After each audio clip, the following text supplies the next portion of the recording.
Good morning, જય શ્રી કૃષ્ણ બધાઈને. સવારના 7 વાગી ગયા છે. કચરો વાળવાનું કામ ચાલુ છે. પરવો સૂતો છે અહીંયા, અહીં ઝાડુ મારું છું. અને મમ્મી આજ જવાના છે વાડીએ. આજે છે બોળચોથ. આજે બોળચોથ છે એટલે હમણાં ગાયનું પૂજન કરવાનું ને બધું હોય, વાર્તા કરવાની ને એવું બધું. તો ફટાફટ પહેલાં કામ પતાવી દઈ. ત્યારનું વાતાવરણ એકદમ મસ્ત શાંત શાંત છે.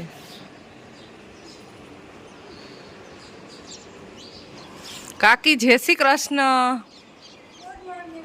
Good morning. મારા કાકી મોર્ડન છે જો, ગુડ મોર્નિંગ કરે બધા. વાસણ ઉટકો છો?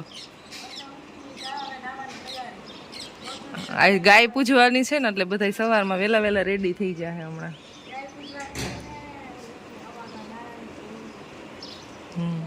મિત્તલબેન કેમણા ગયા? ગઢ ઉપર મોર બોલે છે. અહીંયાથી નહીં દેખાય, ઉપર ટેરેસ ઉપર જાય ને તો દેખાય, પણ ત્યાં ના જાઉં, મારું કામ છે એટલે. ગુડ મોર્નિંગ ફરવા.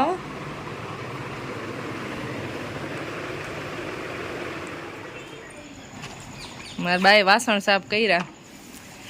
કાકી તમે આ હાહુમાં બાએ કામ કરાવો, તમને શરમ નથી આવતી?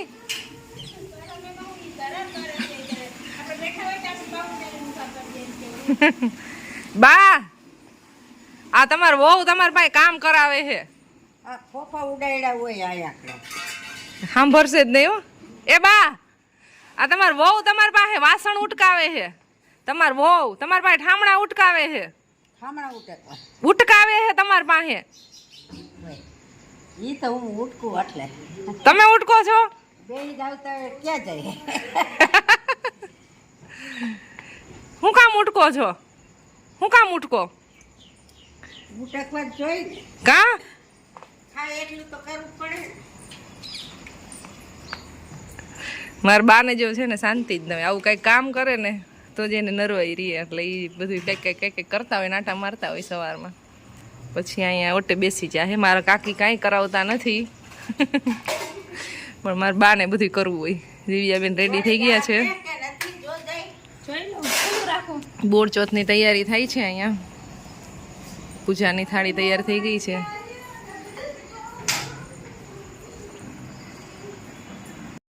હાલો હાલો જેઠો કરે પોગા લઈ જાય.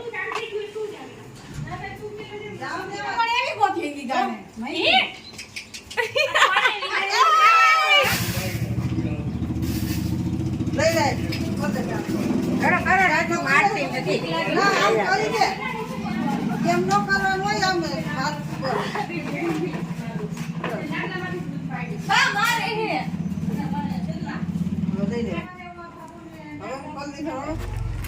ગાય થી બધાને બીક લાગે છે.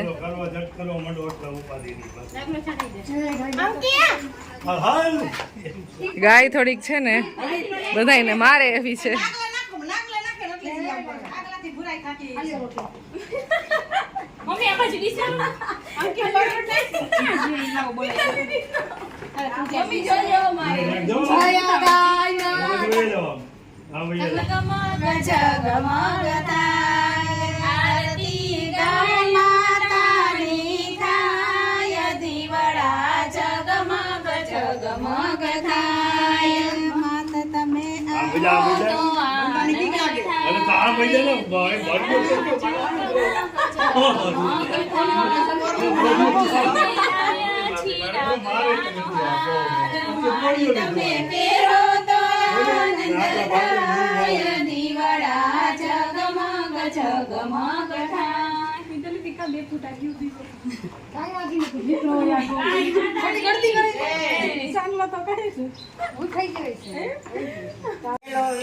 ગાયે ગોવિંદરે નાખ્યો બીજો વાળીએ ગાયે ગોવિંદરે રે નાખ્યો બીજો વિસામો વાળ. એમ કહેવાય. ગીત ગવાયા મૂકવા જવાય ને પાછું આ પાદે સુધી જતા અમે ત્યાં તો રાહડા લેતા. મૂકી દઈ ને મારે જીને પાન સે પાદર તેનું કે નંદના ગોવાળી કોણ જલો વસે ને કોણ જદો સે કોણ જ ફેર સે નંદના ગોવાળી કાનો વલો વસે ને માતાજી દોસે ગોપીઓ પહેરશે ચાલસુ કે નંદના ગોવાળી ઉપલે નેતરે કાનજી કાળા નીચલે નેતરે રાધા રે નંદના ગોવાળી હળવે હળવે ફેરજો કાનજી કાળા ફૂટશે દોડીને ઉડશે છાતા ભીંજાશે નવ રંગ સાડી રે નંદના ગોવાળી અટકતો કીધું ને કાન રીસાઈને ચાલ્યા લીધી વન રાવણ વાટો રે નંદના ગોવાળી ચાલો દે રાણીને ચાલો જેઠાણી કાના મનાવા જાય રે નંદના ગોવાળી જેઠાણીને પાછળ દે રાણી વચમાં કાનુડાની માડી રે નંદના ગોવાળી પરજો બનારી બેનો પણ્યારી છે કાનો રે નંદના ગોવાળી તમારા કાનજી કાળા કેના છે નાણા રે નંદના ગોવાળી કાળા અમારા કાનજી કાળા મોરલીએ નાણા રે નંદના ગોવાળી કાનજી આપણે ઘેરે કોસો તો કુડનિયાની ગોપી રે કયો તો પરણાવું ગોકુડિયાની ગોપી રે નંદના ગોવાળી પૂરું બોલો શ્રી કૃષ્ણ કનૈયા લાલ કી જય મસ્ત ગીત ગાયું બાએ ને મિત્તલે ને દિવ્યાએ ત્રણેય એટલે જ આવડે છે બાપાથી 80% શીખવું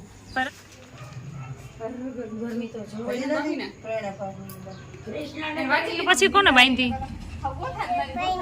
મહિરાજ ને મમ્મી ફરી એમ હોય સ્કૂલ માં બાંધી તે તેને બાંધી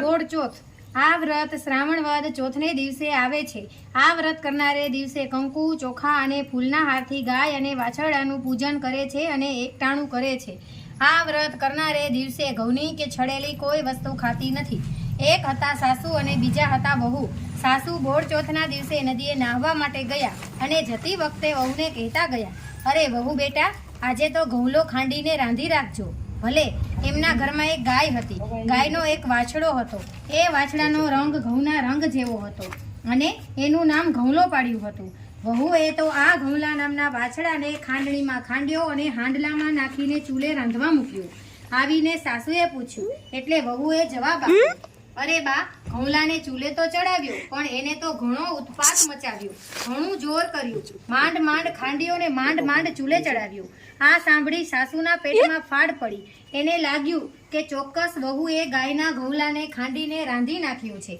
એને સમજફેર થઈ છે સાસુએ જ્યારે સાચી હકીકત જાણી ત્યારે આભી જ બની ગઈ આજે તો બોડચોથ હતી ગામના લોકો વાછરડાની પૂજા કરવા આવવાના છે અને હવે એ સૌને શું મોઢું બતાવીશું સાસુએ તો ઘઉંલાવાળું હાંડલું ટોપલામાં મૂક્યું અને વહુને માથે મૂકીને ગામની બહાર ગયા અને હાંડલું ઉકરડામાં ફેંકી દીધું અને ઘેર આવીને સાસુ વહુ અંદરથી ઘર બંધ કરીને છાના માના બેસી રહ્યા ગાય ચરવા ગયેલી તે સાંજે ચરીને પાછી આવી તેને ખબર પડી એટલે ગાય તરત દોડતી દોડતી ગામના પાદરે ઉકરડા બાજુ ગઈ ઉકરડામાં જઈને તેને હાંડલામાં શીંગડું માર્યું એટલે તરત જ હાંડલું ફૂટી ગયું અને તેમાંથી વાછડો કૂદીને ઊભો થયો વાછડું ગાયને ધાવવા લાગ્યું આ બાજુ બધા વાછરડાને પૂજવા માટે સાસુ વહુને ઘેર આવ્યા તો ઘર અંદરથી બંધ બધાએ બારણું પકડાયું પણ ઘર અંદરથી ઉઘડે નહીં એવામાં ગાય અને વાછરડો ઘેર આવ્યા અને વાછરડો ગાયને ધાવવા લાગ્યો. એટલે એક બાઈએ કહ્યું, અરે બારણું તો ઉઘાડો, આ તમારો વાછરડો ગાયનું બધું દૂધ ધાવી જાય છે.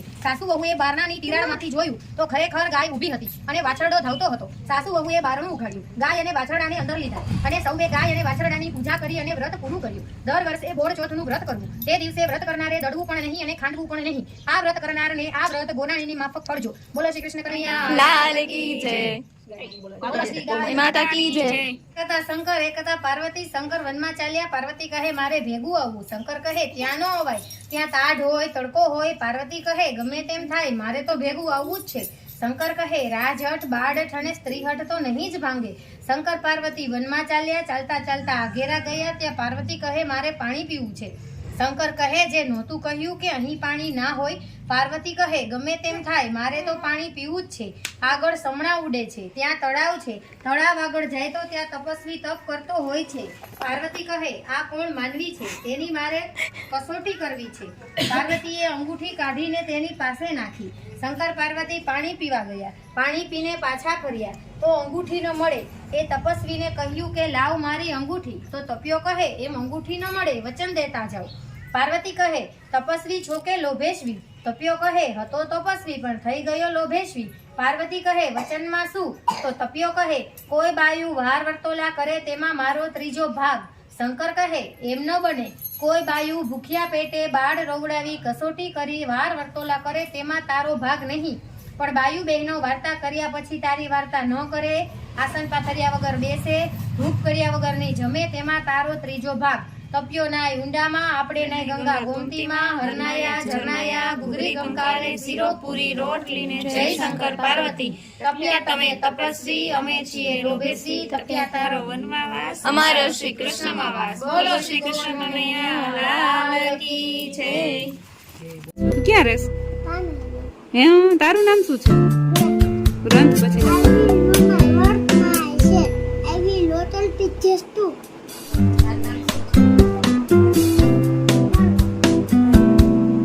પરવડાયો છે વાયડો.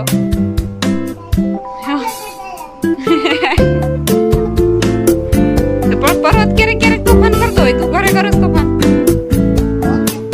કોકદી કરસ ને પરવાય કે પર્વતો રોજ કરે.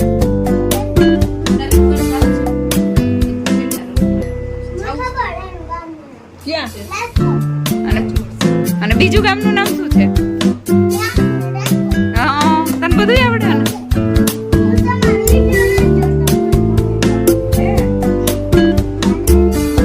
ચોથ છે એટલે ચાકાથી શાક સુધારવાનું ને ખાંડવાનું ને એવું બધું કાંઈ ના કરવાનું. એટલે કાકી જો આવી રીતે શાક સુધારે છે.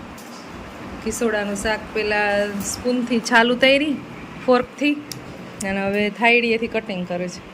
જે લસણ ખાંડશો નહીં ને હવે કટકા. અને બાજરાના રોટલા, રોટલી નહીં બનાવવાની.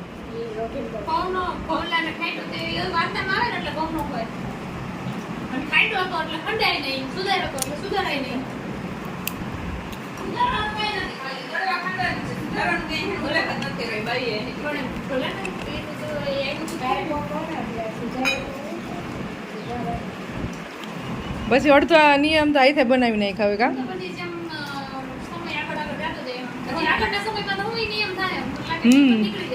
ચોઈથ જ નીકળી જાય. જો અત્યારે ઘણું મહત્વ ઓછું થઈ ગયું છે. બધા બોડચોથ રહ્યા છે મારા સિવાયના.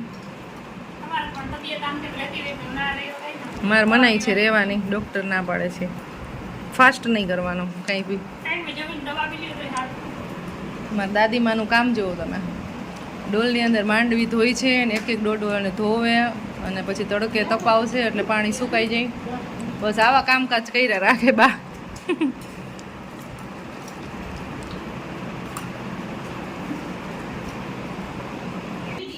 બા શું કરો છો? શું કરો છો? માંડવી ધોવો છો?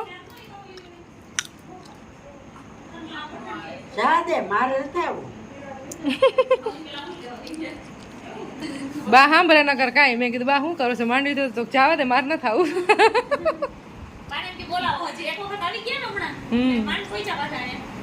લઈને એમ કે મને બોલાવે છે એટલે. ગાઈઝ મમ્મા અહીંયા છે ને રોટલા બનાવે છે અને રસોઈ બની ગઈ છે, અમારે શાક બની ગયું છે, આમાં સંભાર જ થઈ છે. એટલા બને છે, શાક અને સંભારો બની ગયા છે.